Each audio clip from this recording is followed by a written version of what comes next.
थोड़ी देर में आम आदमी पार्टी के राष्ट्रीय संयोजक अरविंद केजरीवाल और सीएम आतिशी प्रेस कॉन्फ्रेंस करेंगे। आम आदमी पार्टी मुख्यालय से ये प्रेस कॉन्फ्रेंस की जाएगी। इस वक्त ये बड़ी जानकारी सामने आ रही है, जहां दिल्ली की मुख्यमंत्री आतिशी और उनके साथ में राष्ट्रीय संयोजक आम आदमी पार्टी के अरविंद केजरीवाल प्रेस कॉन्फ्रेंस करते हुए नजर आएंगे। इस बात की जानकारी आम आदमी पार्टी की तरफ से साझा की गई थी और कुछ ही देर में ये प्रेस कॉन्फ्रेंस शुरू की जाएगी। तस्वीरें भी आपको दिखाएंगे। उस वक्त ये बड़ी जानकारी सामने आ रही है, जहां थोड़ी ही देर में आप मुख्यालय से प्रेस कॉन्फ्रेंस की जाएगी। इस प्रेस कॉन्फ्रेंस में कई महत्वपूर्ण मुद्दों पर टिप्पणी और कई चीज़ों के बारे में बातचीत की जा सकती है और मुख्यमंत्री आतिशी इस दौरान प्रेस कॉन्फ्रेंस में रहेंगे। साथ ही साथ में आम आदमी पार्टी के राष्ट्रीय संयोजक अरविंद केजरीवाल भी इसमें शामिल रहेंगे। ये बड़ी जानकारी सामने आ रही है कि थोड़ी ही देर में अरविंद केजरीवाल, जो कि आम आदमी पार्टी के राष्ट्रीय संयोजक हैं, और मुख्यमंत्री आतिशी प्रेस कॉन्फ्रेंस करने जा रहे हैं।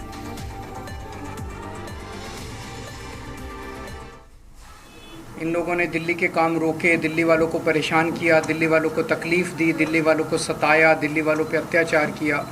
वो एक एक करके हम सारे काम दोबारा शुरू करा रहे हैं। तो उसी सिलसिले में आज दिल्ली सरकार ने एक बहुत महत्वपूर्ण फैसला लिया है और मैं दिल्ली के दलित समाज के लिए, एसटी समाज के लिए, ओबीसी समाज के लिए, ईडब्ल्यूएस वालों के लिए एक बहुत अच्छी खुशखबरी लेके आया हूँ। दिल्ली में हमने 2017 में स्कीम चालू की थी, मुख्यमंत्री जय भीम योजना। उस योजना के तहत हम दलित, एसटी, ओबीसी और ईडब्ल्यूएस समाज के लोगों को, उनके बच्चों को कोचिंग करने के लिए हम मदद करते थे।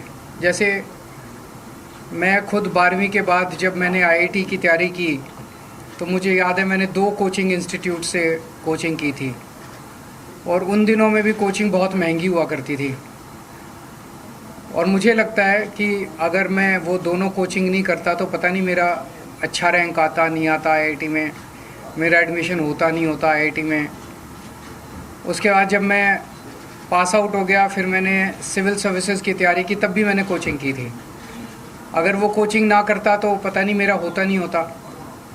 लेकिन कोचिंग बड़ी महंगी है और गरीब लोग, दलित समाज के लोग, ओबीसी समाज के लोग जो गरीब हैं, जिनके पास पैसा नहीं है, उनके बच्चे इंटेलिजेंट हैं। इंटेलिजेंस पैसे की मोहताज नहीं है। गरीबों के घर भी इंटेलिजेंट बच्चे पैदा होते हैं, वो भी बहुत इंटेलिजेंट हैं, लेकिन उनको सहूलियत नहीं मिलती, उनको अवसर नहीं मिलते, अपॉर्चुनिटीज़ नहीं मिलती। हमारी सरकार का मकसद है उनको वही सहूलियतें दिलाना, उनको वही अवसर मुहैया कराना जो अमीरों के बच्चों को मिलते हैं, जो मुझे मिले थे जब मैं पढ़ रहा था। भगवान ने मुझे एक मिडिल क्लास फैमिली में पैदा किया।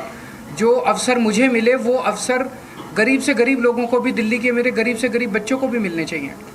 तो वो अवसर मुहैया कराने के लिए हमने स्कीम निकाली थी कि 12वीं के बाद या ग्रेजुएशन के बाद अगर कोई कम्पिटिटिव एग्ज़ाम देता है बच्चा, इंजीनियरिंग के लिए, मेडिकल के लिए, रेलवे के लिए, नौकरी के लिए, यूपीएससी के लिए, कोई भी वो देता है, अगर कोचिंग में एडमिशन लेता है तो उसको दिल्ली सरकार उसका कोचिंग का सारा खर्चा देती थी।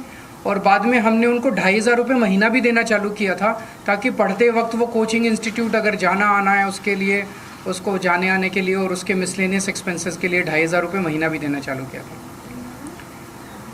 कुछ अड़चनें कोरोना की वजह से आई और उसके बाद मेरे जेल जाने के बाद ये बिल्कुल ठप हो गई स्कीम। इसको ठप कर दिया गया, जानबूझ के इसको ठप कर दिया गया। लेकिन आज मुझे बेहद खुशी है पूरे दलित समाज को, ओबीसी समाज को, ईडब्ल्यूएस, हमारे गरीब भाइयों को बताते हुए कि आपके बच्चों के लिए आज दिल्ली सरकार ने इस स्कीम को दोबारा चालू कर दिया है। जितनी पुरानी पेमेंट्स बकाया थी, जिसकी वजह से ये पेमेंट्स नहीं की गई, मेरे जेल जाने के बाद पेमेंट्स रोक दी गई, वो पेमेंट्स अब वेरिफिकेशन वगैरह करके दोबारा कर दी जाएंगी। उनकी इंस्टीट्यूट्स की पुरानी पेमेंट्स जो भी वेरिफिकेशन की प्रक्रिया वो करके, और इन स्कीम्स को दोबारा रजिस्ट्रेशन करके बच्चों को दोबारा मुहैया कराया जाएगा, सारी अवसर मुहैया कराए जाएंगे। और मैं भगवान से प्रार्थना करता हूँ कि बच्चे, हमारे गरीबों के बच्चे खासकर खूब फलें फूलें, आगे बढ़ें, तरक्की करें, देश के विकास में योगदान करें। वो किसी भी तरह से दूसरे वर्गों से पीछे नहीं है, किसी भी तरह से दूसरे वर्गों से कम नहीं है। उन्हें अवसर हम पूरे देंगे। अगर कोई प्रश्न है तो। सर, अक्सर जो स्कीम्स आप लाते हैं वो उलझ जाती हैं अधिकारियों के बीच में, एलजी के बीच में, इसको कैसे आगे बढ़ाया जा सकेगा? ऐसे ही बढ़ाया जाएगा, संघर्ष कर करके, लड़ के, लोगों से पैर पकड़ के, जहाँ जो करना पड़ेगा करेंगे। देखिए, सच्चाई के रास्ते पे चलना बहुत आसान काम नहीं है। हमारे से पहले की जो सरकारें थी, अगर उसी तरह से हम भी चलते, कुछ लोग कई बार कहते हैं जी उनकी तो लड़ाई नहीं होती थी, पर उन्होंने कुछ किया भी तो नहीं था। कुछ ना करें, आज हम बैठे रहें। अगर हम बैठे रहेंगे तो कोई कुछ होगा ही नहीं, संघर्ष ही नहीं होगा। हम ये काम कर रहे हैं। हमने, मनीष सिसोदिया ने स्कूल ठीक किए, इसीलिए वो जेल गए। सतिंदर जैन ने मोहल्ला क्लिनिक बनाए, इसीलिए वो जेल गए। मैंने बिजली फ्री करी, इतने सारे काम करे, इसीलिए मैं जेल गया, इसीलिए इतना संघर्ष है। अगर हम ये सारे काम ना करें, हम भी पैसे कमाएं, ऊपर वाले उनको भी पैसे देते रहें, बांट के, मिल बांट के खाएं, ये तो व्यवस्था चली रही थी। इसी व्यवस्था को तो ख़त्म करने के लिए आए। हमारा किसी पार्टी से दुश्मनी नहीं है, हमारी किसी व्यक्ति से दुश्मनी नहीं है, ये पूरी व्यवस्था बदलनी है अपने को मिलके। सर, इस तरह की दूसरी योजना जैसे फरिश्ते योजना बहुत ज़रूरी योजना, फरिश्ते योजना चालू हो गई है। फरिश्ते योजना भी इन्होंने बंद की थी, वो भी मैं आप लोगों की जानकारी के लिए बता दूं। फरिश्ते योजना चालू हो गई है। फरिश्ते योजना क्या है, बहुत सारे लोगों को नहीं पता। थोड़ा सा आप इसका प्रचार कर दीजिएगा जनसेवा के लिए, कि अगर दिल्ली में किसी का भी एक्सीडेंट होता है, अक्सर हम देखते हैं कि वो एक्सीडेंट होने वाला व्यक्ति वहीं सड़क पे दम तोड़ देता है। कोई उसको अस्पताल नहीं ले जाना चाहता, दो कारण से। एक तो उसको लगता है मेरे ऊपर पुलिस केस हो जाएगा, मैं पचड़े में पड़ जाऊंगा। दूसरा इसलिए कि जिस अस्पताल में लेके जाऊंगा, उस अस्पताल वाले कहेंगे पहले इसके पैसे जमा करा, अस्पताल वाले उसको एडमिट नहीं करेंगे। फरिश्ते योजना में हमने कहा भाई उसको नियरेस्ट अस्पताल में भर्ती करा दो, चाहे बड़े से बड़ा 5 स्टार अस्पताल हो, चाहे अपोलो, मैक्स, फोर्टिस, स्कॉट्स, जो भी अस्पताल है, किसी भी अस्पताल में नियरेस्ट में उसको भर्ती करा दो। जिसका एक्सीडेंट हो, आपसे कोई प्रश्न नहीं पूछा जाएगा और उसका सारा खर्चा दिल्ली सरकार देती है। अभी तक 26,000 लोगों की हम जिंदगियां बचा चुके हैं फरिश्ते स्कीम में। ये स्कीम भी इन लोगों ने बंद कर दी। एक्सीडेंट पीड़ितों को इलाज कराने के लिए दिल्ली सरकार जो फ्री वो देती है, दिल्ली सरकार जो उनका इलाज कराती है, स्कीम भी इन्होंने बंद कर दी। लेकिन वो स्कीम हमने दोबारा चालू करा दी। इसके अलावा जब आप सरकारी अस्पताल में जाते हो, सरकारी अस्पताल में अगर लंबी लंबी लाइनें होती हैं, अगर पता चले भाई कोई सर्जरी है, वो सर्जरी आपकी नहीं हो पा रही और 1 महीने बाद का टाइम मिल रहा है, आपको कोई टेस्ट है, वो टेस्ट अभी नहीं हो पा रहा, मशीन ख़राब है, मशीन खाली नहीं है, तो वो सरकारी अस्पताल आपको रिकमेंड करता है प्राइवेट में जाके आप अपना इलाज करा लीजिए, अपनी सर्जरी करा लीजिए, अपनी टेस्ट करा लीजिए। वो सारा फ्री सरकार रीइंबर्स करती है उस अस्पताल को, प्राइवेट अस्पताल वाले आपसे पैसे नहीं मांगेंगे। ये स्कीम भी इन्होंने बंद कर दी थी, इसको भी हमने दोबारा चालू करा दिया। सर, जय भीम योजना जो आपकी है, अब जब आप रिज्यूम कर रहे हैं तो इसका एम्बिट क्या होगा, बेनिफिशियरी कितने ज़्यादा नंबर? हम तो चाहते हैं जितने मर्जी बेनिफिशियरी आ जाएं। अपने बच्चों को शिक्षा देने के लिए जितना भी पैसा खर्च करना पड़ेगा, सबसे पहला पैसा शिक्षा के ऊपर खर्च होना चाहिए सरकार का।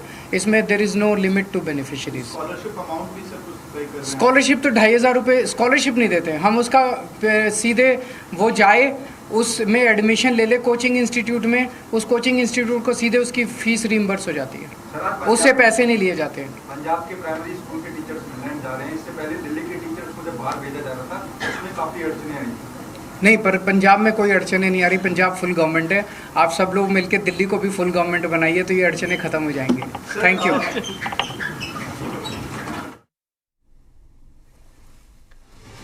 तो प्रेस कॉन्फ्रेंस की गई है। अरविंद केजरीवाल, आम आदमी पार्टी के राष्ट्रीय संयोजक और दिल्ली के मुख्यमंत्री आतिशी की तरफ से अरविंद केजरीवाल ने कहा कि हमने दिल्ली की तस्वीर बदली है, हमने काम किया है और हमारे कामों को रोकने के लिए ही लगातार केंद्र ने अड़चनें हमारे सामने रखी है, हमने दिल्ली की तस्वीर बदली है।